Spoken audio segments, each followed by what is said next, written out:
crew, good to see you. I don't know. Today I felt like dressing like a Star Wars character. I don't know. It was just something different. By the way, anybody know who this is? I'll take this off so you can understand me. You know who this is? Anyone? Anyone? Riker? Yeah, it looks like a Mandalorian, but do you know who it is? Okay, Jango Fett. What was Jango Fett's son? Yeah, Boba Fett. This is actually Boba Fett. He's from the original Star Wars trilogy. I don't know, I got this a couple years ago because we had dressed like a movie character day for Halloween, and I was like, man, I want to dress like somebody from Star Wars, and Boba Fett's awesome, cool, so there you go. It's similar to Mandalorian armor because he actually is Mandalorian, but there you go. Anyway, hey, good to see you this week. Hope you had a great weekend with all the Easter holiday and all that kind of stuff. Today what we're going to do is, to begin with, we're going to take a look at our language for the week. Now, I'm just going to make one language video for the week because we're going to be working on possessive nouns. And the big difference between possessive nouns we looked at a little bit last week, and that is this. When you have a possessive noun, if there is one of them, like the girls,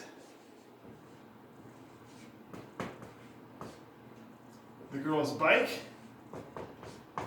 or the bike that belongs to the girl. There's one girl, one bike, okay?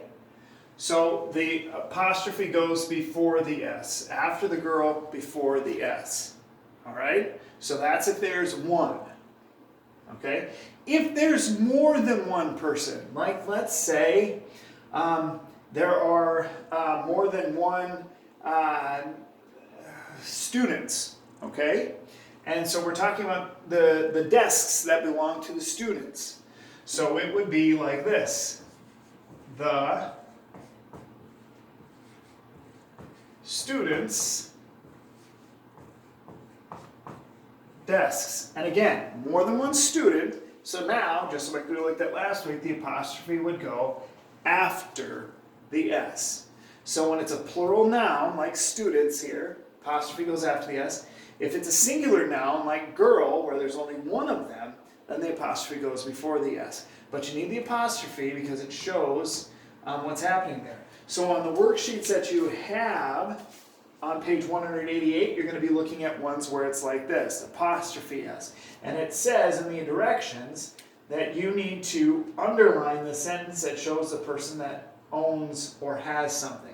So you would underline the sentence that looks like this. If it doesn't have an apostrophe like this, that's not correct. Because we're not talking about more than one girl and a bike separately. We're talking about a bike that belongs to this girl, and therefore you have the apostrophe S. On the second sheet, page 191, it's the same thing, only this time they're talking about this. And again, you're not going to underline the sentence that looks like this because this is talking about the students, that's more than one student, and then desks. But the sentence is really talking about the desks that belong to more than one student. Therefore, you need to underline the sentence that has the apostrophe after the S. More than one student, those desks belong to. Okay? So that's the big new thing in language this week. But like I said, we've worked on this before. So apostrophe S, S apostrophe, singular possessive, plural possessive nouns. Okay? Got it? All right. So that's what we have to do. Underline the correct sentences on those sheets. There's some other stuff to do on there. And then don't forget, you do not have to do page 192. Page 192, I wrote on the sheet that your parents are getting as well. You don't have to do that. But don't do page 192. Okay? All right. The spelling sheets are there. We're looking at the OU and OW, where they say ow in words. So we're looking at words like cloud, or words like cow, or words like brown, where you have the OU or the OW in the words. Okay? So that's your spelling for the week. So that's your stuff to work on with your language for the week. Okay? So get that stuff done, and I'll catch you later.